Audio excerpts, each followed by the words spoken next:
Salut à tous et à toutes les amis, j'espère que vous allez tous très bien. On se retrouve aujourd'hui pour une toute nouvelle vidéo mercato. Ça fait longtemps, je sais, on n'est pas encore en période de mercato, mais il y a eu du nouveau. Ça me paraissait important d'en parler. Je vous rassure, c'est pas aussi agité qu'en été, mais c'est déjà pas mal. J'ai en tout cas pu relayer pas mal d'informations intéressantes. Le mercato d'hiver qui va arriver très vite s'annonce plutôt agité. Vous allez voir tout ça plus en détail dans cette vidéo. On va commencer en parlant du tout premier dossier de la vidéo, qui est celui menant à William Saliba, le joueur qui vit des premiers mois excellent du côté de l'OM et qui est prêté durant toute la saison sans option d'achat par Arsenal. Si on en croit donc les clauses de son contrat à Marseille, il devrait rentrer du côté des Gunners en fin de saison. Le média anglais The Sun nous précise en tout cas qu'Arteta, donc le coach d'Arsenal, s'intéresse encore à lui et qu'il l'observe. On semblait logiquement se diriger vers une issue peu positive de notre côté, même s'il est vrai que, comme l'a dit Pablo Longoria, peu importe les clauses du contrat, on peut encore négocier avec le club qu'on souhaite. Le problème principal paraissait en tout cas le prix d'achat qui devrait être très élevé si on venait à le recruter, mais la Provence vient nous redonner de l'espoir dans ce dossier,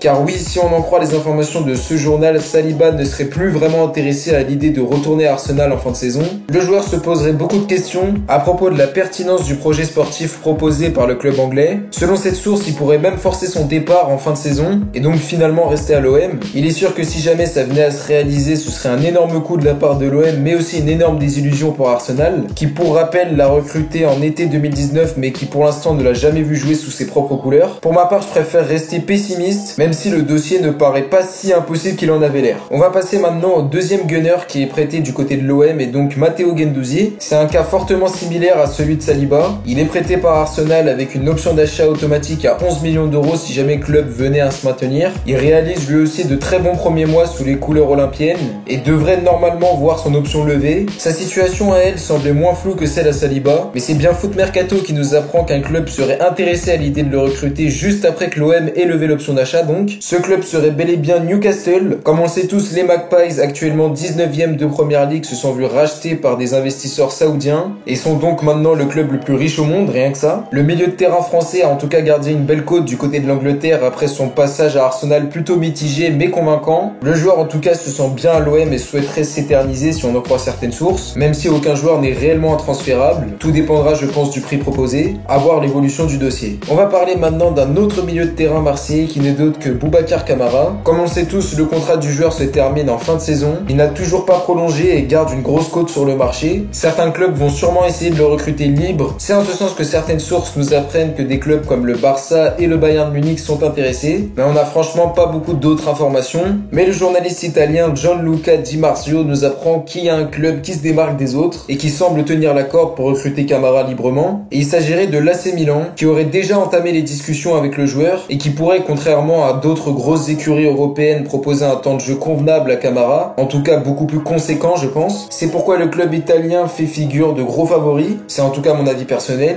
à voir l'évolution d'un dossier où il est clair qu'il va vraiment falloir s'activer, sous peine de le voir partir libre de la même manière qu'on l'a fait avec Florian Thauvin. On va maintenant parler de la révélation olympienne cette saison, qui n'est d'autre que le buteur sénégalais Bamba Dieng, récemment sélectionné aussi avec son équipe nationale, ce qui me fait très plaisir. Si vous vous rappelez bien, on avait parlé cet été de désaccords concernant le salaire entre ses représentants et le club, à propos d'une prolongation de contrat mal engagée donc. Mais la situation s'est pas mal décantée ces derniers temps, car le journal très fiable RMC Sport nous apprend que la prolongation de Bamba Dieng est imminente. C'est un peu spécial, car elle devrait être annoncée en juin. Il y a un accord entre l'OM et ses représentants, dans le sens où si le joueur venait à réaliser une saison plutôt correcte, alors la prolongation serait immédiatement annoncée. Si jamais ce n'était pas le cas, le joueur aurait donc pour but de trouver une solution, en l'occurrence soit partir en prêt, soit partir tout court. Mais il y a un accord salarial, c'est à Bamba Dieng de continuer sur sa lancée, et ça devrait le faire. Douye Cheletatsar aura des prétendants cet hiver. Le joueur n'était à rien de quitter l'OM cet été, et a finalement décidé de rester à la surprise générale. Il a vécu des premiers matchs plutôt difficiles sur le banc, mais il revient plutôt bien ces derniers temps. Sa cote est bien remontée, des clubs anglais vont normalement montrer un intérêt d'ici quelques mois, et selon le Phocéen, ce serait Newcastle et West Ham les plus chauds. West Ham était intéressé cet été si vous vous rappelez bien.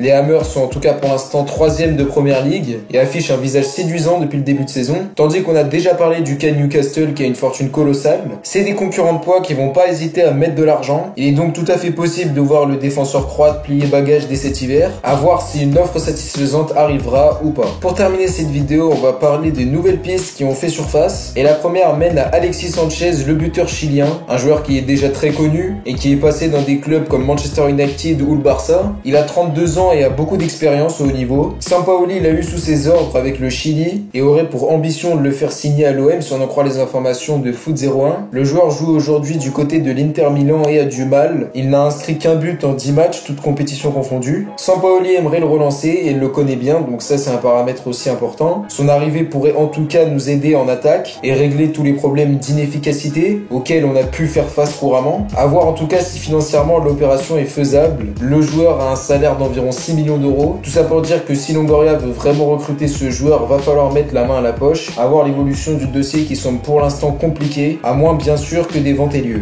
On a eu le droit ces derniers temps au retour de la rumeur Arturo Vidal, exactement de la même manière que Sanchez, c'est un joueur chilien expérimenté que Sampaoli connaît et qui est en difficulté à l'Inter Milan. Le joueur a 33 ans et touche un salaire d'environ 6 millions d'euros par an. Le club Nerazzurri ne voudrait plus de lui, c'est pourquoi Sampaoli pousserait vraiment pour le recruter. Le média AS Chile nous apprend en tout cas que l'OM aimerait le recruter cet été car il sera libre, à voir l'évolution d'un dossier qui semble très compliqué financièrement. De la même manière que Vidal, à voir aussi si des ventes auront lieu d'ici là et si le joueur acceptera pourquoi pas de baisser un petit peu son salaire. On va enfin terminer cette vidéo en parlant de Thiago Almada et c'est une mauvaise nouvelle comme vous l'avez vu au titre. On semble tout droit se diriger vers la fin de ce dossier car le joueur devrait s'engager cet hiver du côté de l'Atlanta United, un club de MLS, et qui est venu donc mettre des bâtons dans les roues à Longoria. C'est le joueur lui-même qui l'a annoncé sur une chaîne argentine. Le transfert est conclu, c'est malheureusement la fin d'un dossier qui concerne un joueur en tout cas qui est certainement pétri de talent, mais qui me déçoit dans le sens où il choisit un club assez exotique et où le projet sportif ne me paraît pas meilleur que celui de l'OM. Après bien sûr il est libre de faire ce qu'il veut, mais ça conclut une triste fin. Donc voilà les amis, c'est déjà la fin de cette vidéo. N'hésitez pas à me dire en commentaire si elle vous a plu, ça me fait en tout cas très plaisir de reprendre cette série là, qui je vois vous fait plaisir aussi. On se retrouve très vite, d'ici là prenez soin de vous, c'est Décalage, ciao à tous.